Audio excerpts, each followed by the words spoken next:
I'm not ashamed to own my Lord, nor to defend his cause. Maintain the honors of his word, the glory of his cross. So we're going to pick up today from the content, the content of Joel, and we're going to look at the plague of locusts. Remember when I worked out west, lived on the farms out there, old timers would speak of the devastation that locusts had on wheat fields in years gone by. When I was out there, I never experienced anything like that, but back in the 30s and 40s, they say that the locusts would come like a dark cloud. And I got a picture for us here just to kind of help us a bit in imagining what Israel witnessed. This here is just kind of an idea of how many locusts there might have been. And speaking of the plague, remember God told the elders of Israel that they had never seen anything like they were about to see as far as this plague went, nor had their fathers. And when we think about it, this really should have moved them to analyze their present situation and compare it with past judgments. So let's look at this plague for a moment. In question 6, we're asked, how do the following passages of Joel describe the effects of this locust plague? We turn to Joel 1. Joel 1 in verse 4. Maybe we'll begin on Tam's side today. And I'll get you to read that, please, huh? 1 and 4? Yeah, chapter 1, verse 4. What the chewing locust left, the swarming locust has eaten. What the swarming locust left, the crawling locust has eaten. And what the crawling locust left, the consuming locust has eaten. Okay, what does that verse impress you with? The rich guy? Total devastation. Right. And speaking of that total devastation, we see here that it would come in 4 waves, wouldn't it? 4 lots of them. I read a lot of commentaries on what this meant. Some say it would have been the different stages maybe of the locust growth. Others said it was the different types of locusts. But what I gathered from it was, like Gord said, it was 4 waves of this, and thus it destroyed everything. There was nothing left. But that would have been a total shock. There was nothing going to be left. And we look at verse 7.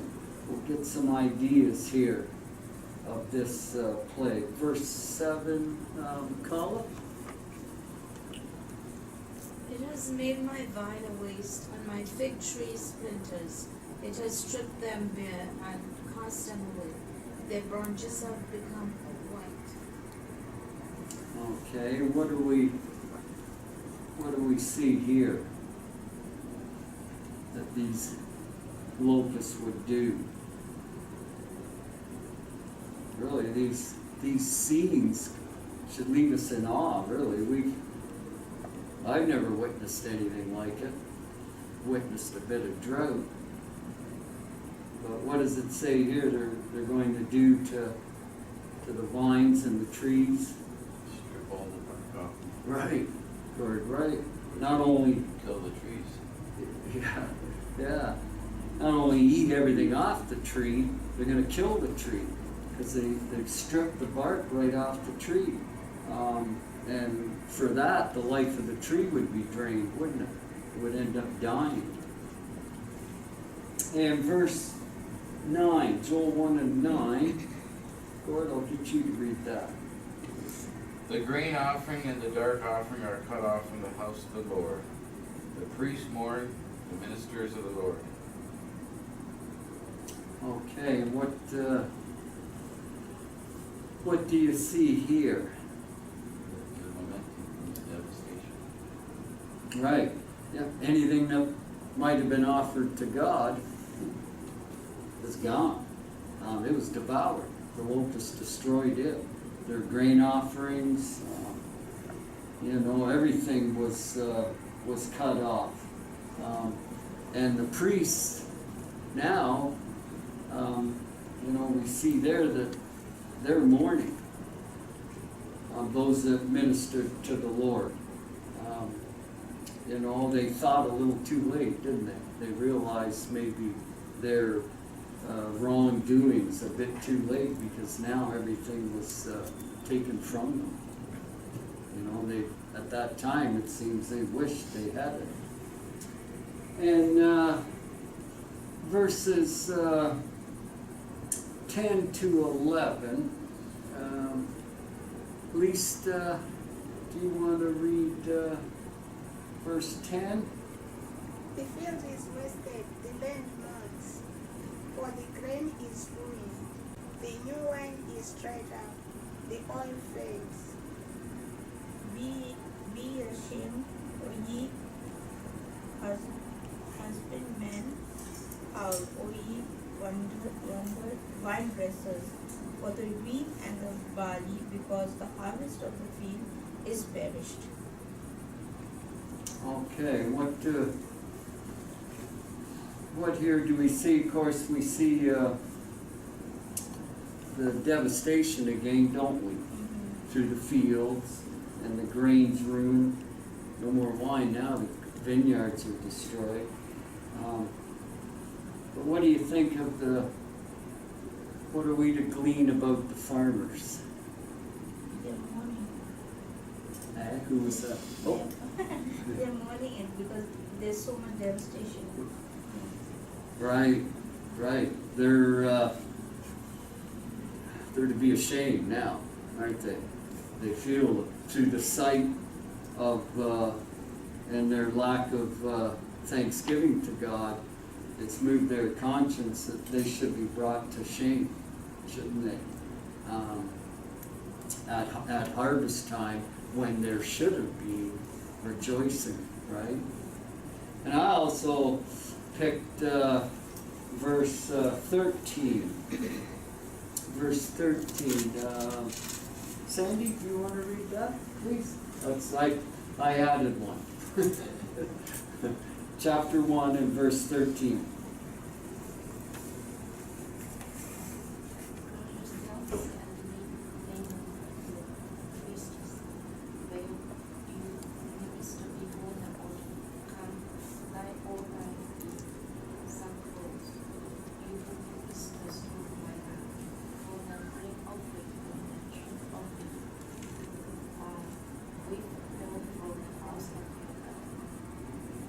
Okay, thank you. I guess seeing as how I picked this one, I should give you my thoughts. But here, I read on, this impressed me that this is God speaking here to the priests. Okay, and he's reminding them that they should have been warning the people, right? And setting a righteous example through their living and their preaching. But they weren't, were they? They were to blame for their examples. And now though, now they're commanded to lament and mourn because they have nothing now to offer God. When they, we're all equally responsible, but here God's putting a little more pressure on them. you should have known. You should have been guiding my people, and yet you weren't. So now you mourn. Maybe their conscience ought to have bothered them a little more. But so that's any other thoughts on that? No? Okay, well, we'll move on to question 7 I put in here. Joel 2 and verse 27. Tim, maybe I'll get you to read that. Joel 2, verse 27. Then you shall know that I am in the midst of Israel. I am the Lord your God, that there is no other. My people shall never be put to shame. Okay, we think about this situation here. God has already explained to Judah their rebellion, and the charges against them that God laid against them were told to them. It wasn't keeping them in the dark. But what did they do? They turned a deaf ear to it, didn't they? And they didn't want to hear. In other words, we don't care. Well, then God forsakes them. And solely he should have. And the troubles that followed their rebellion and God turning away from them, the troubles that followed should have caused them to think something. If you turn back to Deuteronomy, or I'll turn back there and read it. Remember, this is back in Moses' days, but this is something that should have been handed down through the ages from the fathers and the elders and the priests. They should have been reminding Israel of this. In Deuteronomy 31, chapter 31 and verse 17, God says here, "Then my anger shall be aroused against them in that day, and I will forsake them, and I will hide my face from them, and they shall be devoured. And many evils and troubles shall befall them, so that they will say in that day, have not these evils come upon us, because our God is not among us." So for Israel's rebellion, and for our rebellion for that matter, God has laid out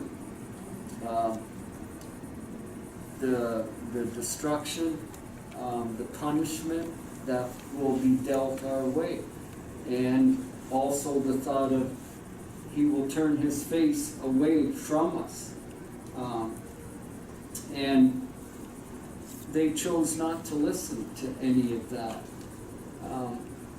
And that would have allowed, also, remember that would have allowed the nations around them to mock them, the pagans to mock them, and saying to them, where is their God? You know, the other nations would laugh at them. But upon repentance here, is what God promised to them, okay, for repentance.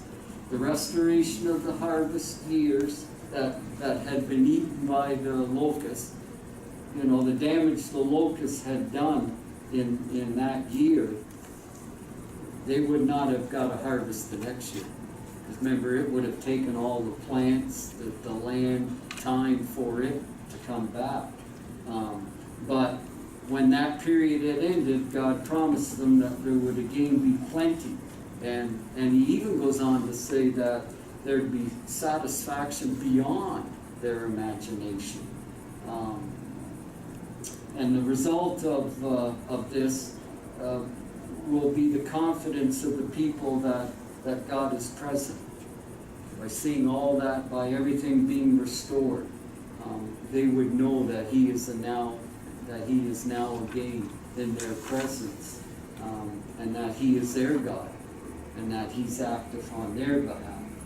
And of course, the one to whom they owe their allegiance. So we just see through all of that, answer upon answer that they should have come to in their minds by seeing how God has dealt with them and what He has promised them. Any thoughts? No? Well, we'll move on to next in the content is the curses of the covenant. And David has asked us in question 8, how does the punishment of Judah, described in the book of Joel, parallel the curses of the covenant? Okay, what we have just read. Let's go back to Joel 1. Joel 1 and verses 4 and 4 we've already, Tammy's already read. Remember what the chewing locust left, the swarming locust has eaten. What the swarming locust left, the crawling locust has eaten, and what the crawling locust left, the consuming locust has eaten. And Annie, you want to read verse 7 of chapter 1?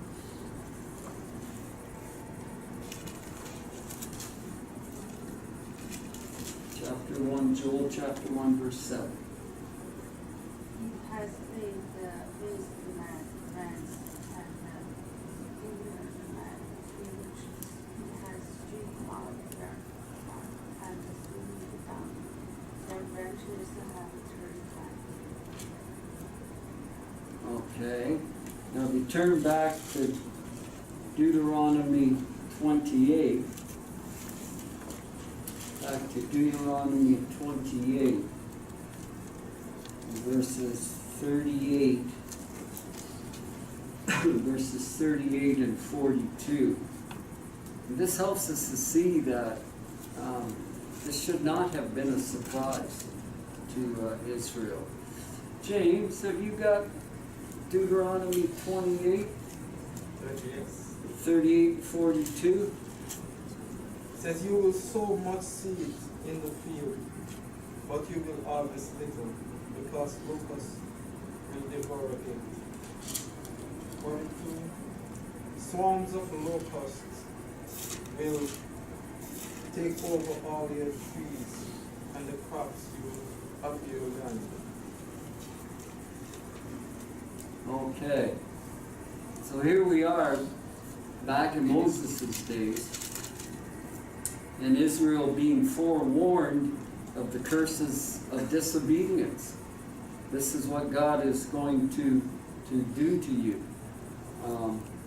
And we see, didn't help them, did it, at this time? They already had been warned of these. These are things that, remember when we spoke about the priests that should have been warning the people, this is what they should have been saying to them.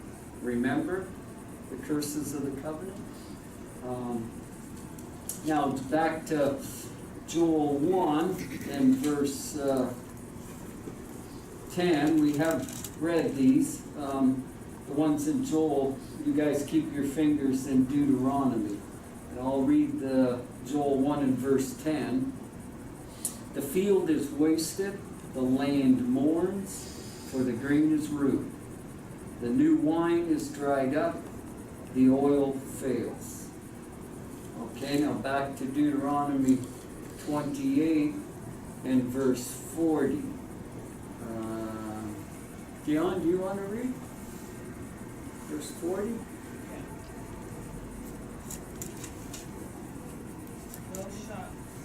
Thou shalt have olive trees for all thy coasts, but thou shalt not anoint thyself with oil, for thine olive shall cast its fruit.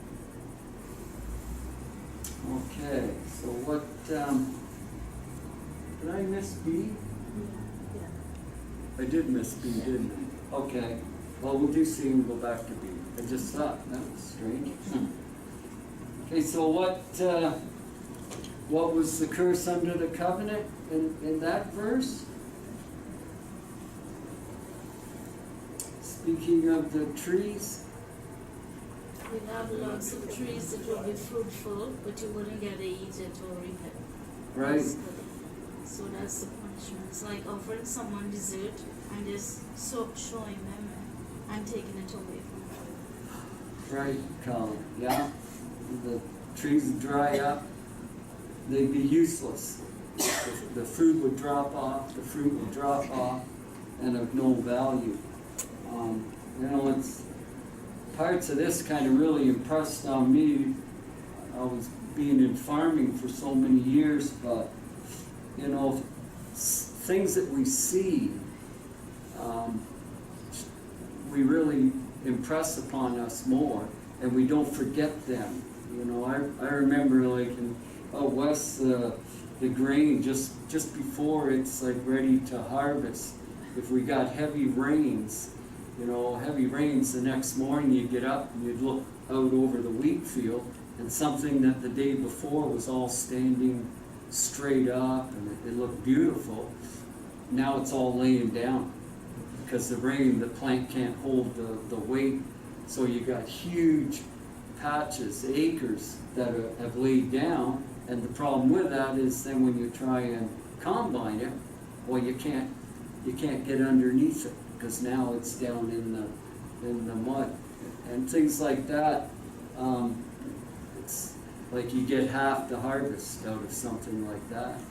And back in these days when God was telling Israel, this is what I'm going to do, things like that, you think they would have remembered and taken from those predicaments.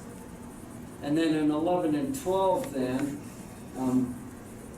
Joel 11 and 12, we read there, "Be ashamed, you farmers, wail you vine dressers, for the wheat and the barley, because the harvest of the field has perished.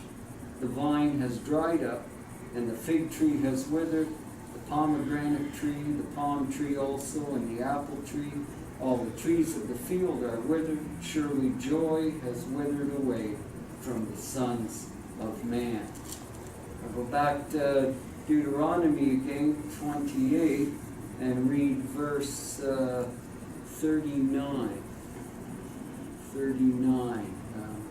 Lisa? You shall plant vineyards and tend them, but you shall neither drink of the wine nor gather the grapes, for the winds shall beat them. Okay, again, this was all spoken of, wasn't it? Back in Moses' day. And, you know, I just had a thought. You know, we put our minds into the situation that they're here. They didn't have grocery stores to run to. Here, when, you know, we have bad seasons, a lot of rain or whatever, you know, we can have produce shipped up from the States or from Chile, whatever. This, they didn't have that. This should have really impressed upon them. You know, they were going to go hungry a long time. The famine was about to happen. And in Joel 1, 17 to 20, we read here, "The seed shrivels under the clods, under the mud. Storehouses are in shambles.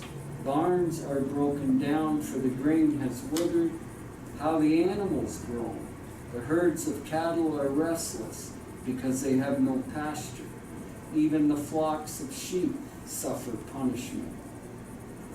O Lord, to you I cry out, for fire has devoured the open pastures, and a flame has burned all the trees of the field. The beasts of the field also cry out to you, for the water brooks are dried up, and fire has devoured the open pasture." And look back now in Deuteronomy 28 and look at verse 24. 24. Annette, do you want to? Yes, sure.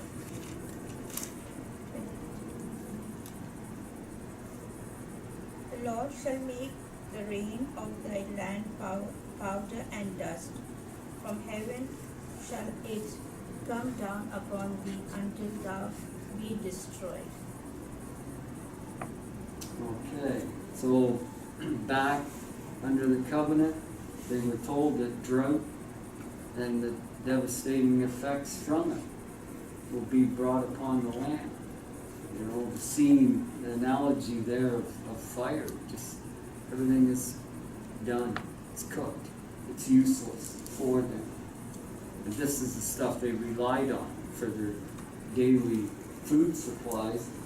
And it's also the produce and food that they would kind of brag about. You know, look at how much we have, and yet never giving God the thanks for it. And then Joel 2, back to Joel 2 verses 1 to 11 here. I'll read that for us. Blow the trumpet in Zion and sound an alarm in my holy mountain. Remember here, this is speaking of Jerusalem, and the trumpets always sounded in Jerusalem. Remember, for all their feasts of dedication, anything in praise, trumpet brings that thought of praise to God, and also of an alarm. And that's where we read, sound an alarm in my holy mountain. Let all the inhabitants of the land tremble. For the day of the Lord is coming, for it is at hand. A day of darkness and gloominess, a day of clouds and thick darkness, like the morning clouds spread over the mountains. A people come great and strong, the like of whom has never been, nor will there ever be any such after them, even for many successive generations. A fire devours before them, and behind them a flame burns. The land is like the Garden of Eden before them, and behind them a desolate wilderness. Surely nothing shall escape them. Their appearance is like the appearance of horses, and like swift steeds, so they run. With a noise like chariots, over mountain tops they leap, like the noise of a flaming fire that devours the stubble, like a strong people set in battle array. Before them the people writhe in pain. All faces are drained of color. They run like mighty men, they climb the wall like men of war. Everyone marches into formation, and they do not break ranks. They do not push one another. Everyone marches in his own column. Though they lunge between the weapons, they are not cut down. They run to and fro in the city. They run onto the wall. They climb into the houses. They enter at the windows like thieves, like a thief. The earth quake before them. The heavens tremble. The sun and moon grow dark, and the stars diminish brightness. The Lord gives voice before his army, for his camp is very great. For strong is the one who executes his word. For the day of the Lord is great and very terrible. Who can endure it? Now let's turn back to Deuteronomy 28. We get a little different picture here. Deuteronomy 28 and verse 25. Verse 25. The Lord shall cause you to be defeated before your enemies. You will go out one way against them, but you will flee 7 ways before them, and you will be an example of terror to all the kingdoms of the earth. Okay, and verse 33, Gord, please.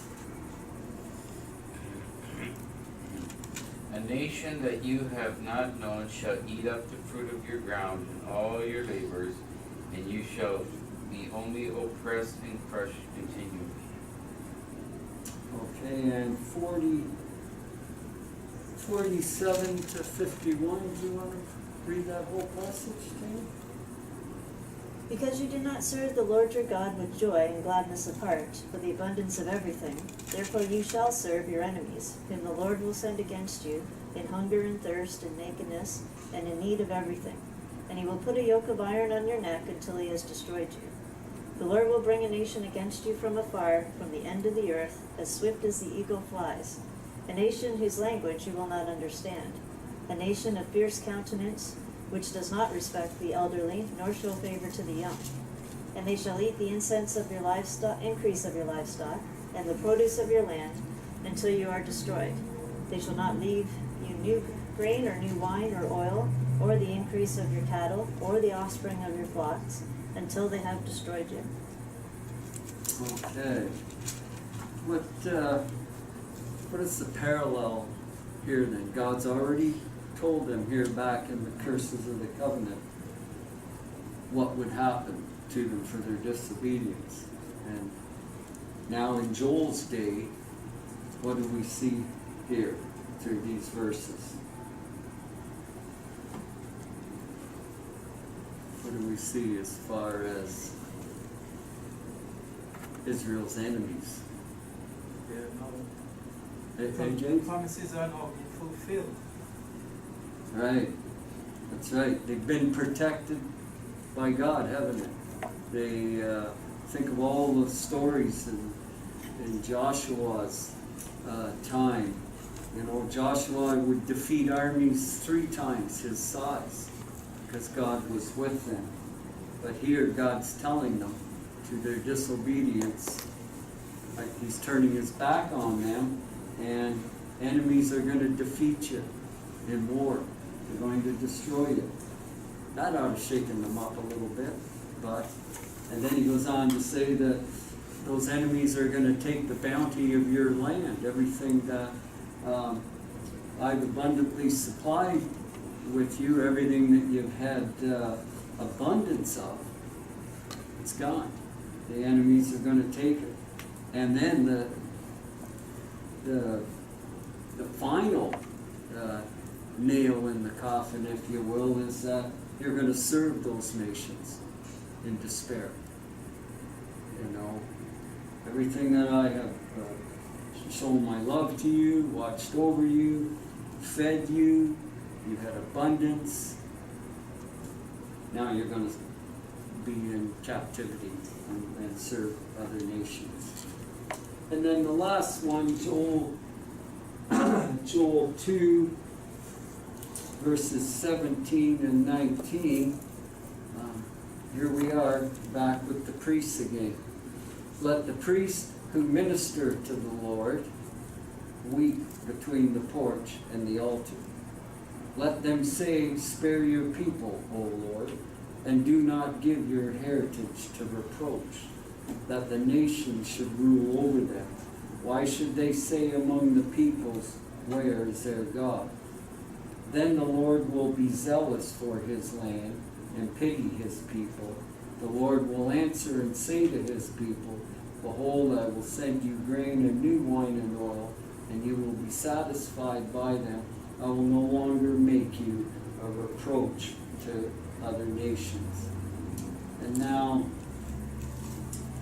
look back at Deuteronomy 28 and verse 37. Tim, do you want to read that, please? And you shall become a punishment, a proverb, a byword among all nations where the Lord will drive you. Okay. So in Joel we read of how that would be removed, but what are we reading about here in verse 37 that Tim read?